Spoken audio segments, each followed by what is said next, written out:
just wanted to give you an overview of what I'm going to talk about.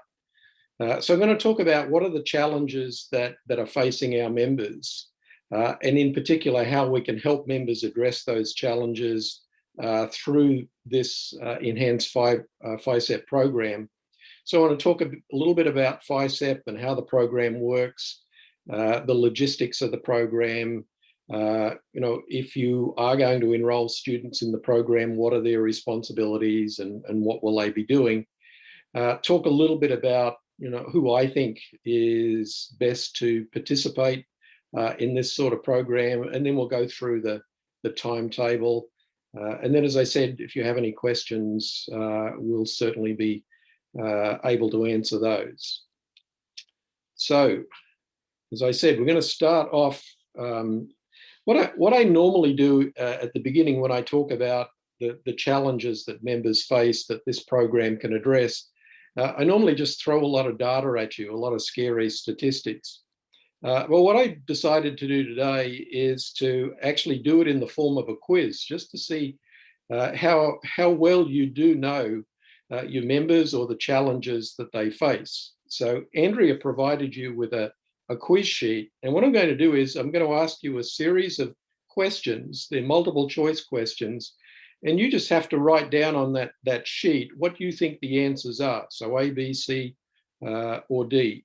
So I'll go through and ask all the questions first. Then I'll go back and give you the answers and maybe talk a little bit about some of the answers in a little bit more detail. And what I also thought was, I'm a woodworker, and one of the things that I make are these boomerangs for giveaways and auctions, for friends, so forth. So the person that gets the most number of the questions correct, I'm going to send you one of my boomerangs. All right, so if we're ready to get started, now the first questions don't count towards the number that you actually get right. They'll be counted for the boomerang. But these are really important questions for you to answer. So when you think of your members, or you think about anyone generally who is struggling financially, so typically no savings, too much debt, they're having trouble balancing their budget and controlling their spending. So if you think of those people, what do you think the number one reason behind that struggle is? Is it lack of financial education? Is it because they're putting wants before needs? Is it just basically they're not good money managers? Is it that they don't have insufficient income to just meet their basic necessary expenses? Or do you think there's another reason? So for this one is A, B, C, D, or E. The other thing I should have told you is we'll go through these fairly quickly. So if you're a procrastinator, you're probably going to hate me by the end of this quiz.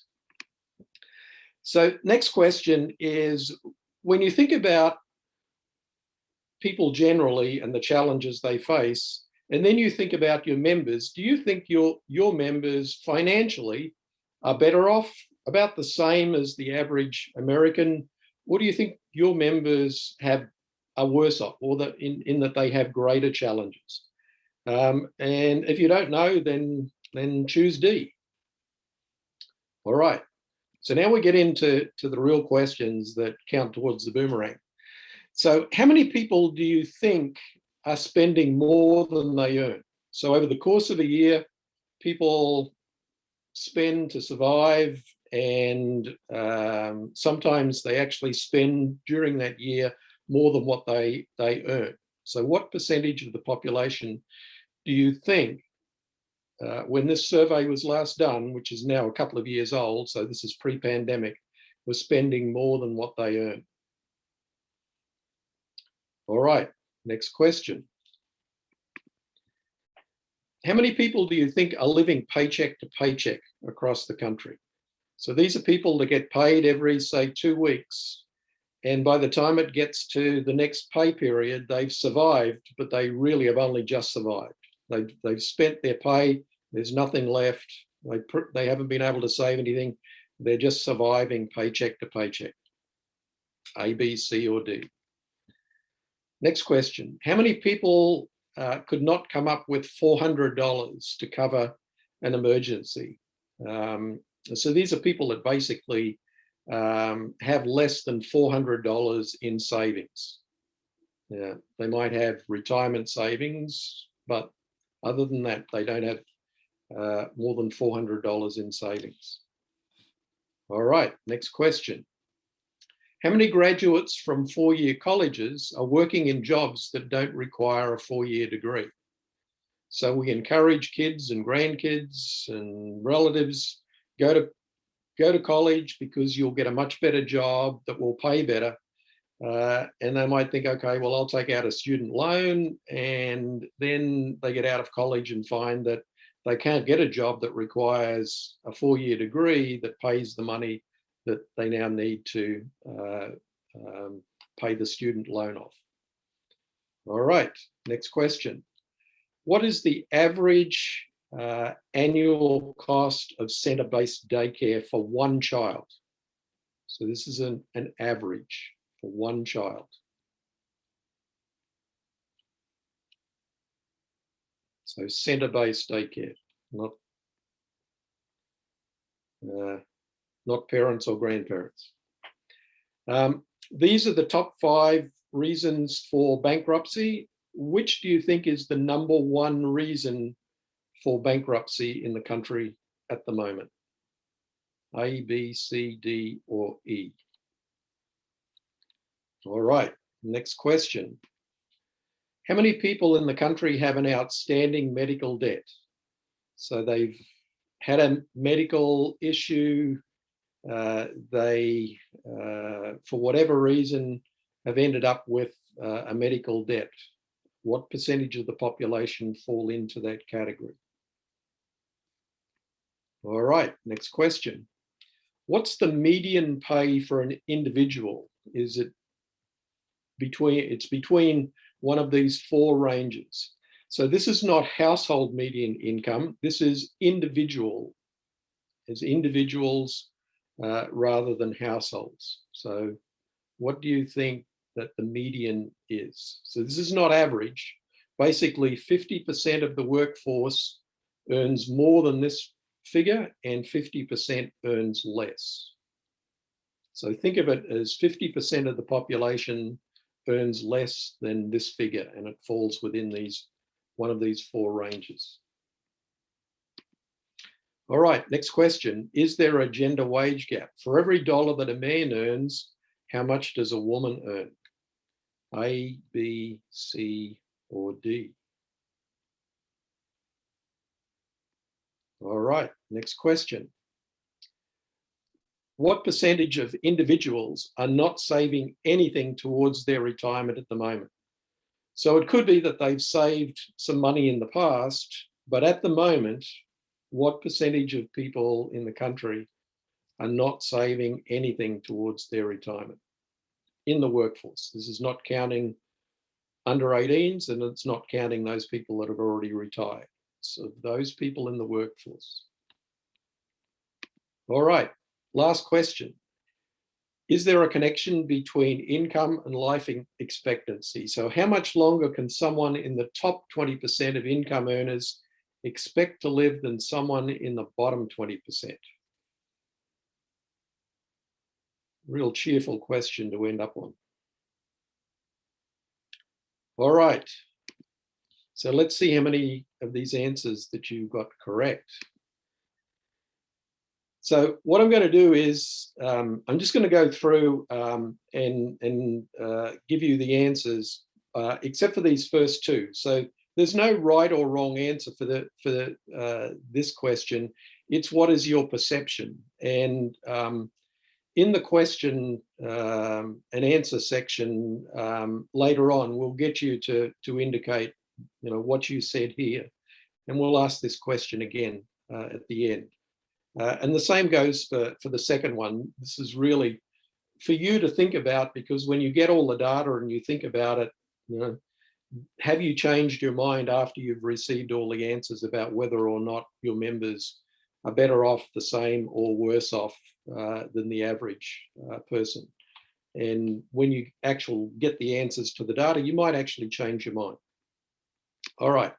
So how many people are spending more than they earn? If you said D, you would be correct. So the actual number, and FINRA does this every 3 years.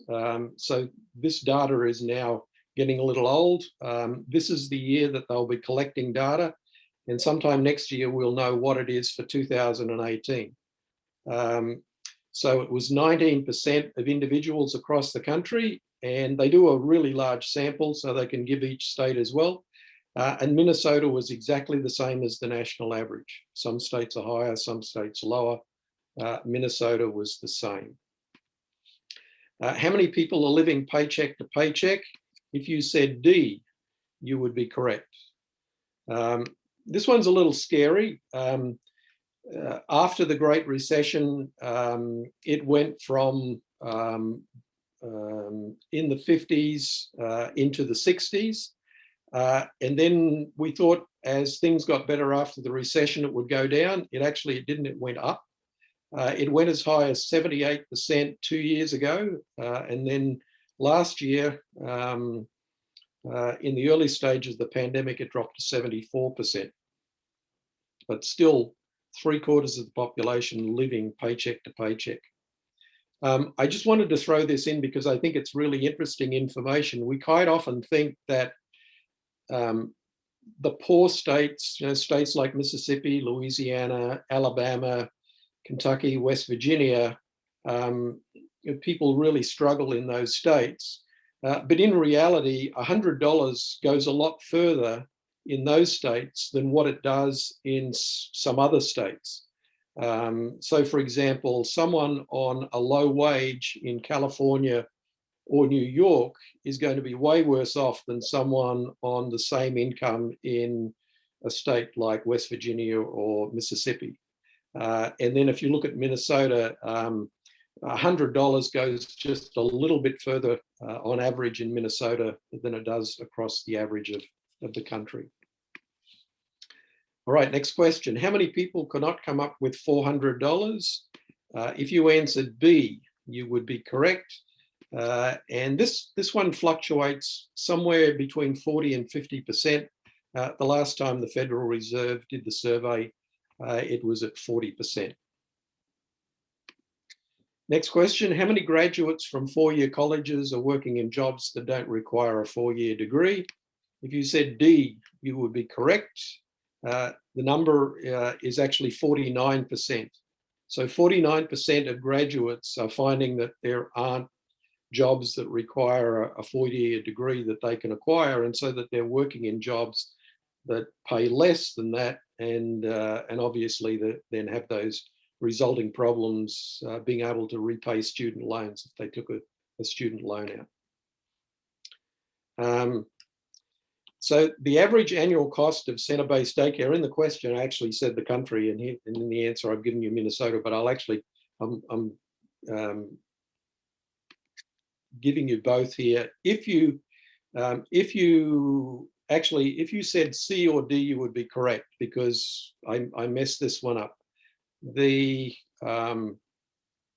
average cost of center-based daycare in Minnesota is actually $16,087. The average across the country is $11,666.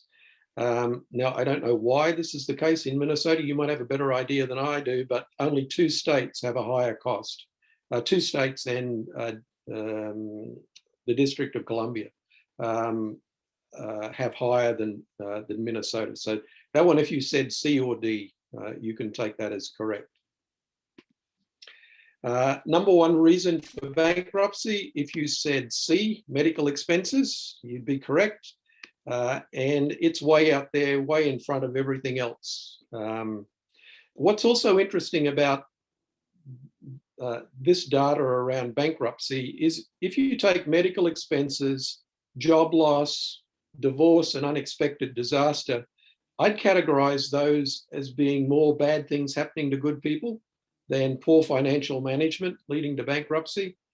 And if that's the case, there is an argument to say that 85% of people who choose bankruptcy as a solution are choosing it because something bad has happened to them rather than they've mismanaged their finances to a fairly large degree. And that's important when we think about how we help our members.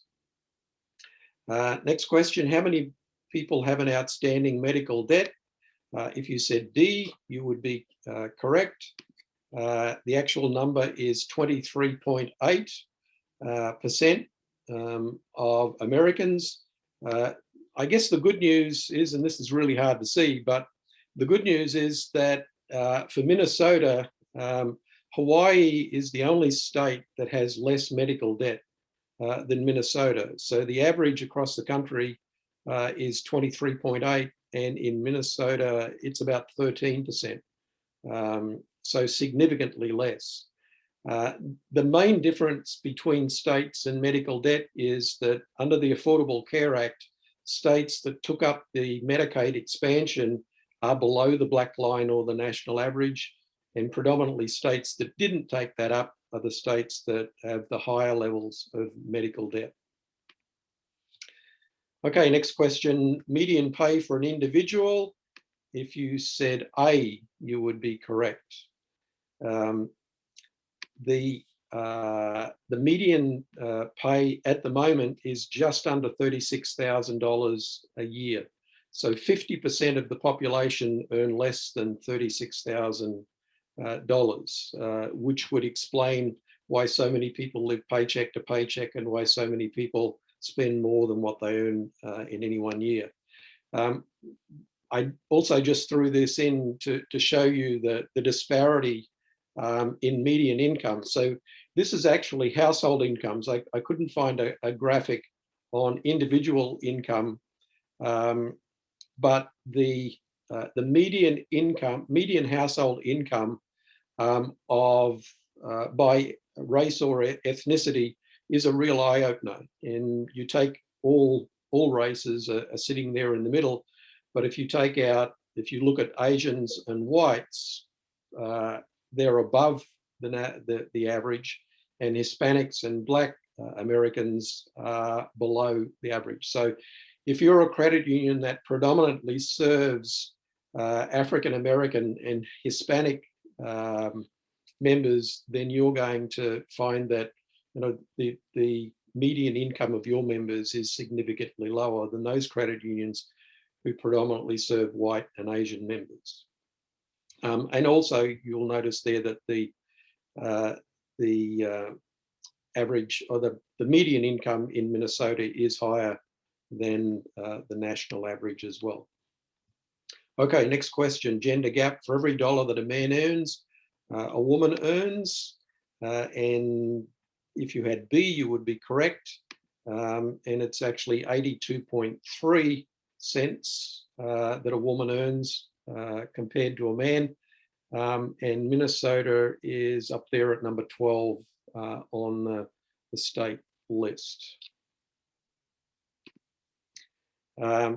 Second last question, what percentage of individuals are not saving anything towards retirement? If you said C, you would be correct. And the actual number is 49%. And again, when you think about the median income and you think about people living paycheck to paycheck, that would explain why half the population is really struggling to when they do their budget, find any room for saving for retirement. Then the last question, how much longer can someone at the top be expected to live than someone at the bottom when it comes to income? And if you said D, you would be correct. And these two graphics show that it's a little bit different for men and women, but the gap is pretty much the same between the two. It's over 12 years. So, the greater your income, the longer you can live. And the two reasons for that is greater access to healthcare and greater access to better food and healthier lifestyle generally. All right, so I want to go back and get you to answer this question again. When you think about people who struggle, and what you think the number one reason for that is. Did you change your mind? Would you give the same answer now that you gave before you got the data? And then the same question, when you think about your members, are they better off or worse off than the average as defined by the data I gave you? Would you change your mind on that? So in the comment question and comment section, if you've got any comments that you'd make if you changed your mind, would be really interested to hear that. And then also, if you can just, I don't think I can see this, Andrea, but if you can monitor this and just let me know, if people can just say how many questions they got correct, we'll see who got the most number correct and who I need to send the boomerang to. And maybe as we go through the rest of the presentation, you can be answering those questions and letting us know how many you got correct, and then we'll come back to that at the end.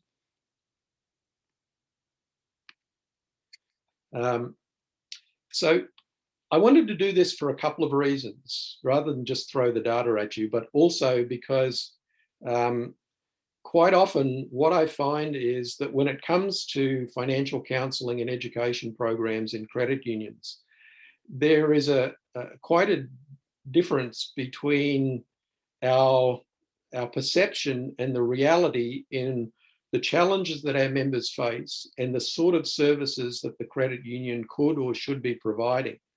And I think, what this exercise generally does is that it shows a lot of credit union leaders that our perception of the challenges that our members face might not be fitting with reality.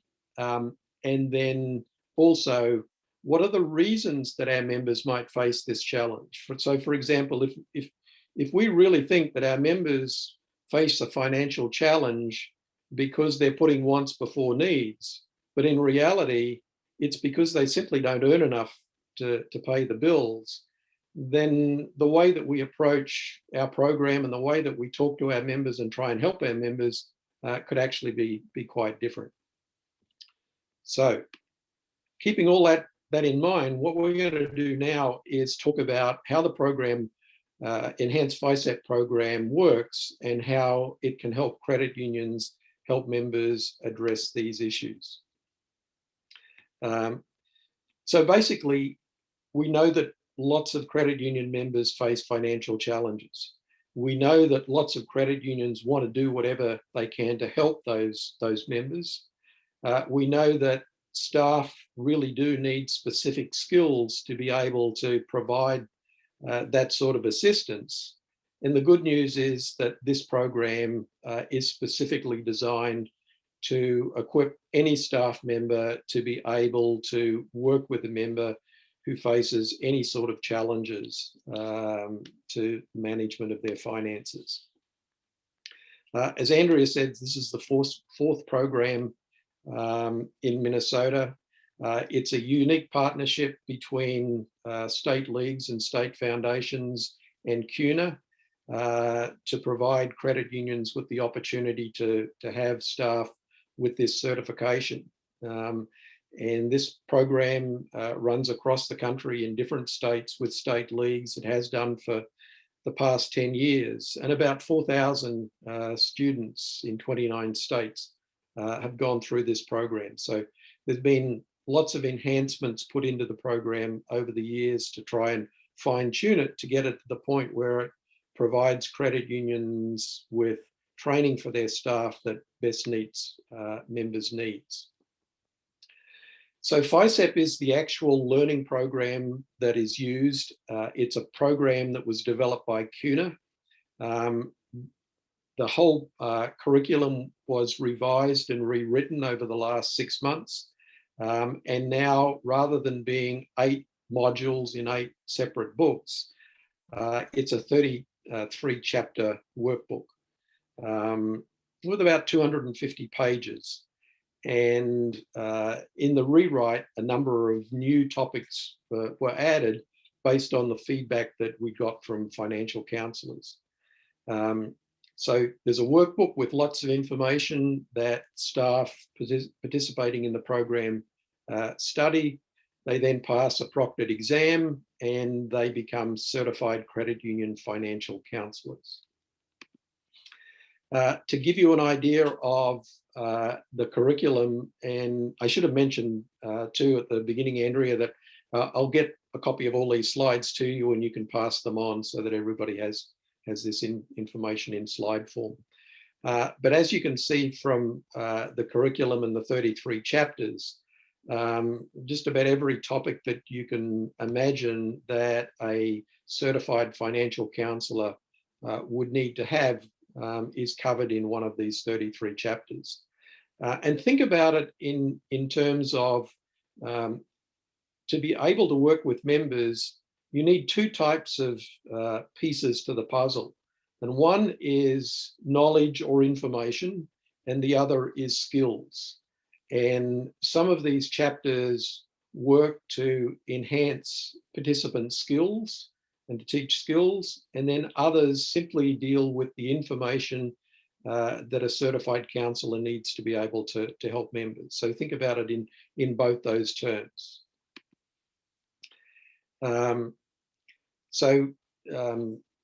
The Enhanced FiCEP program really does follow a structure in that it has the material that's provided by CUNA, the local coordination that's provided by Andrea and her team. We have 8 tutorial webinars to assist students to go through the program. There's lots of assistance and support along the way. There's assistance in going through the proctored exam.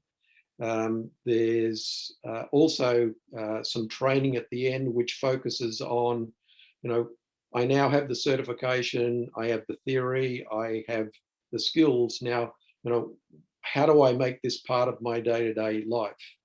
One of the things that we found over the years of doing this program, that very few credit union staff that go through the program are ultimately end up being full-time counsellors. Most of them are lending people, collections people, and they're doing their day-to-day work. And as part of their day-to-day role, they're then using the information they learn in this program to help members.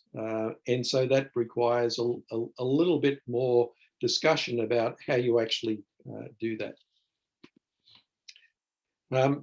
These tutorial webinars are an important part of the program. There are some people who go through this program just on their own. They just get a copy of the workbook, they read it, and they take the exam. The reality is that most that try and do that way don't get through to the end and don't get certified because there's no structure to keep them on track. So in addition to the webinars being a great source of information, of reviewing what's in the workbook, reinforcing the important aspects, answering any questions of the student, they actually keep students on track. The webinars are 2 weeks apart, and so students know that every 2 weeks they need to have read the material, they need to have done what other things that we ask them to do during that period. So they get into a pattern or a groove of continually working through to the end of the program. On the logistics of these webinars, students are asked to register for each webinar, so they get a link every 2 weeks to say register for the next webinar. They get lots of reminders to make sure that they don't miss the webinar. They get a copy of the handouts prior to each session with room for them to take notes. All these tutorial webinars run for an hour. They all start on time, they all end on time. If they ever go overtime, it's because students want to stay on and talk and ask questions. And then the webinars are recorded so that if someone can't participate in a webinar, they'll get a link shortly after the webinar ends, letting them know how to access the recording. Let me talk a little bit about the testing process. So there's one exam. This is the first year where there's only one exam. In the past, there were 2 exams, both of 100 questions. So it's a little less strenuous than what it was in the past. So one exam, 100 questions. Student need to answer 70, at least 70 of those 100 questions, or 70%, to pass the exam and obtain their certification. It's not the end of the world if someone doesn't pass at their first attempt. The exam can be retaken, although there is a small cost for that. And then once the person passes the test, they can immediately call themselves a certified credit union financial counsellor, and CUNA sends them a very nice certificate to show that is the case. And they become part of a network of about 6,000 certified financial counsellors across credit unions. And then the certification is good for 3 years. And if someone then wants to continue to maintain that certification, there's the ability to recertify. And so I think this is the first year, Andrea, that you actually have students that they're 3 years of up, and if they want to retain that certification, they need to recertify. And again, CUNA has just made some changes to that process. Until, well, over the last several years, students have had to undertake an exam to recertify.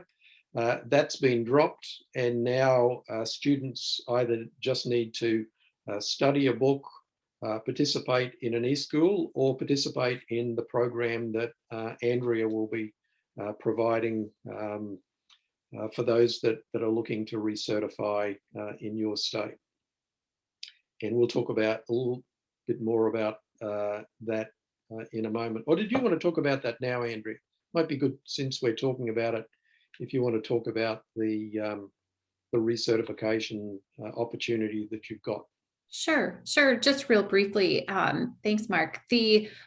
How we've structured the recertification here for our Minnesota students is you can purchase the new book, the updated manual through us. It is at a slight discount from what you can get, what you can buy it for from CUNA, but really we want to provide an enhanced program is our goal here, and making sure that you feel confident with the new material. And so we'll be, in addition to the book purchase, be providing a half-day training program in October with Mark. So he'll be able to kind of, bring everybody up to speed on what's new, kind of refresh your memory from what you learned 3 years ago, and hopefully leave that session feeling confident that you can assist your members going forward. Okay, thank you, Andrea. So let me talk a little bit about the program development piece, or a large part of the training that is provided for those going through the certification program this year. So I mentioned earlier about how to put these new skills and the information into actual practice, particularly if the person is not going to be a full-time counsellor. And then what are the important ways to implement the program development? A lot of credit unions are training financial counsellors, but are then struggling with the piece about how do we do this in a systematic way that enables us to more fully and systematically run a program. And then how do we then track, measure, and report on the outcomes of our program? A good program is as successful as not only it's implemented, but also then how you measure its success. And so there for the first time, there is a chapter in the book around this, but then on the program development piece, I provide a lot more information on how this can be done. And then how to use financial counselling and education in a more positive sense than, when we think about financial counselling, our first thought is we're helping members. But is there a way to do financial counselling and education in a way that's also really good for the credit union, both in terms of growing the membership and also in terms of the bottom line? And so that's another important piece of that part of the program. So one of the questions that I always get from students who have been asked to participate or nominate to participate, what's this actually going to mean that I'm going to be doing? So it's reading the book. So they need to allow time to be able to read those chapters. So sometimes, and the chapters are varying lengths. There are some longer chapters and there are some very short chapters. And so sometimes a webinar will review 2 chapters, and sometimes it will review 5 chapters. And so they know how many chapters they need to read every 2 weeks. And then I've created a series of sample quizzes so that after they study each chapter, they can actually take a sample quiz to see if they have understood the material and can answer the questions. And then another major part of the time is participating in the webinars, the orientation webinar, and then the 8 tutorial webinars. And as I said, they're an hour every 2 weeks, the tutorial webinars. I also have created a review webinar, which if people are coming together in a room to all participate in training and then the proctoring the test, then the review is done live.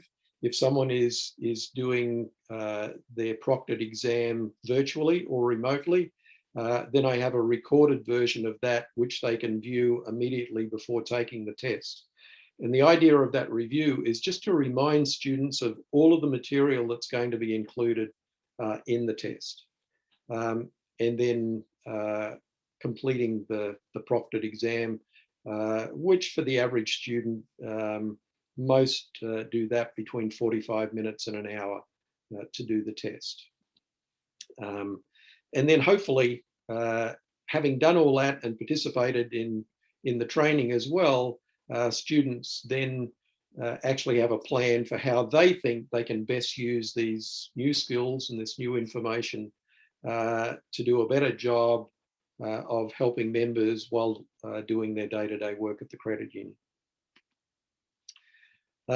One of the questions that I often get from CEOs and management team whose credit union has decided to participate is, well, who should we select? Who should we send to this program?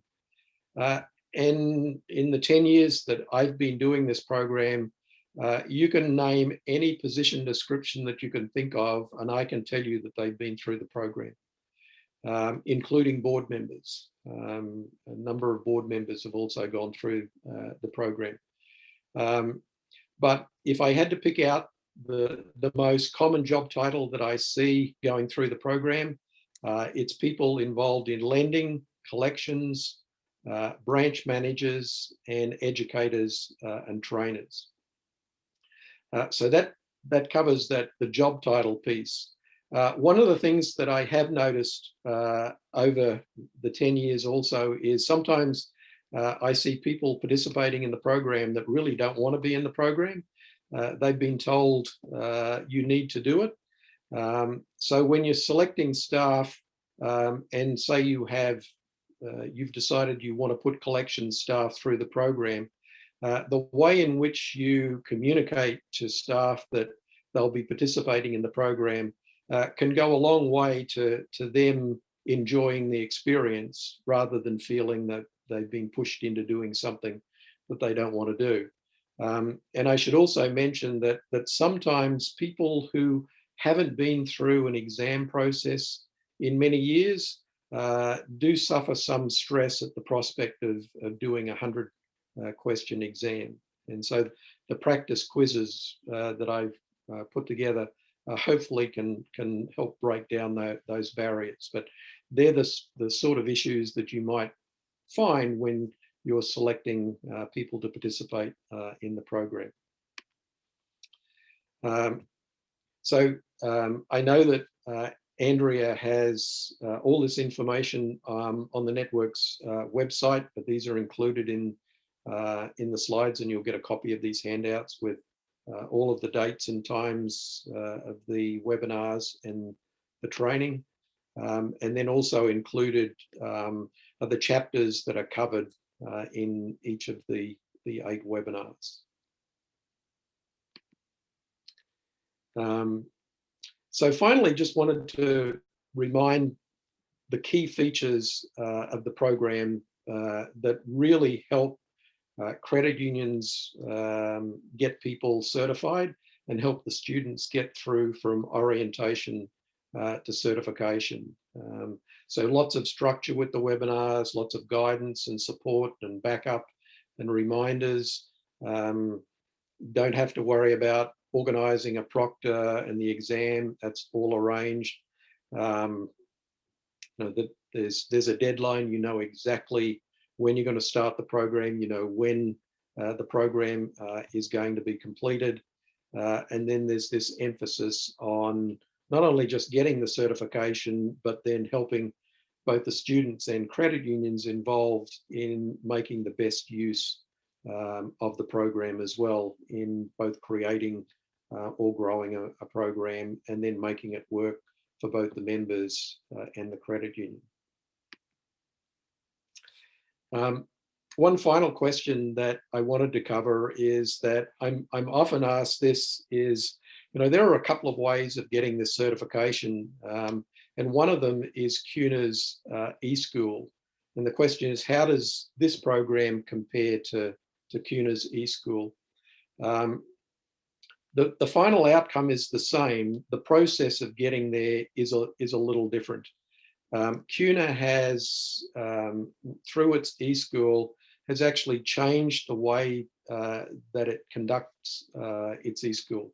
So it was similar in the sense that they had a series of webinars that focused on reviewing the information contained in the modules or the workbook. And that was pretty much it. A series of presenters went through a series of webinars and provided the information. There wasn't any organisation of the proctored testing at the end. If you go through eSchool, you have the webinars to provide that support, but then at the end, it's up to the credit union and the student to organise the proctored testing, and there's no additional support that goes along with the eSchool. One of the changes that CUNA has made to their eSchool this year is that the presenters have been asked not to review the material in the workbook. And I'm one of the presenters, so I've been asked not to review any of the material in the presentations on the webinars, but more talk about the practical application of the information contained in those chapters and examples of how that information might be used, or examples like that. So that's quite a significant difference. And my sense from working on this program over many years is that students that go through this program, sure, they read the workbook, but what they're predominantly looking for in the webinar is a focus on the workbook and the material in it. And how can you, through this program, help me not only acquire the information, but acquire it in a way that I'll pass the test.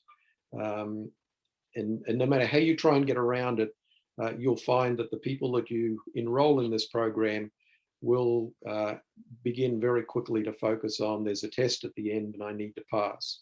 And that everything that happens during that program, I'm hoping will help me pass the test.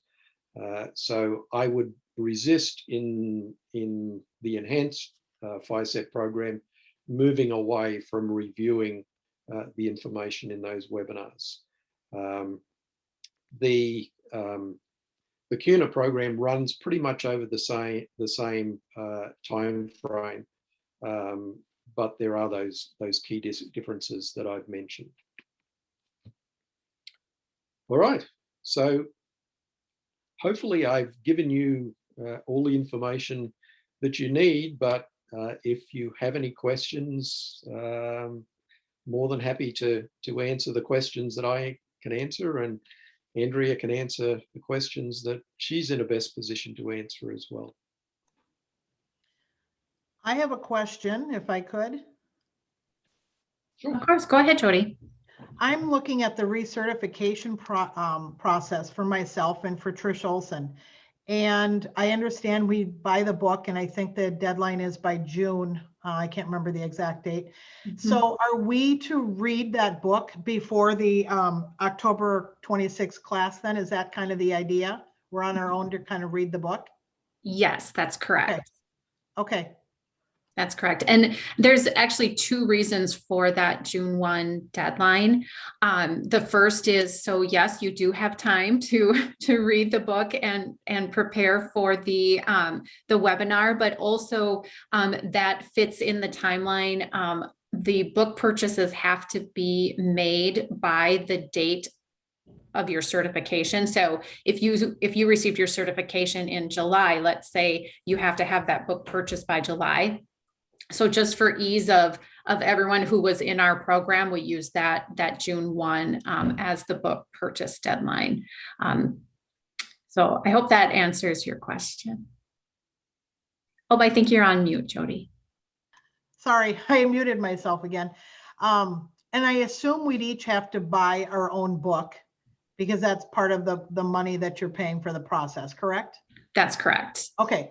Just wanted to be clear. So thank you very much. Yeah. No, good questions. Thank you.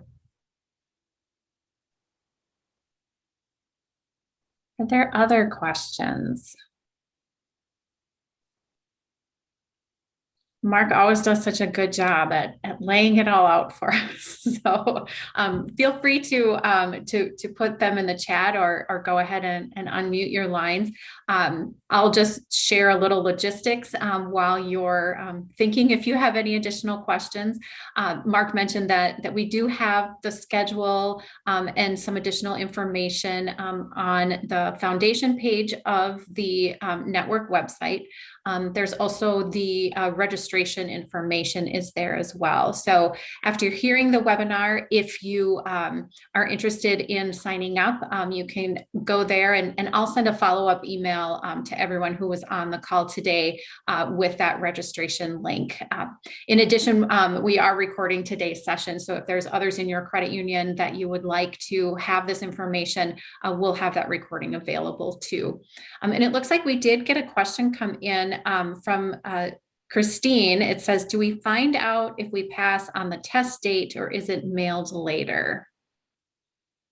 Okay, good question. All of the testing now is done online. And so the minute you press submit, you then get your results, which is way better than when we used to do the Scantrons and you had to wait 2 to 4 weeks to get your results. So yeah, it's instantaneous. Good question. Anything else?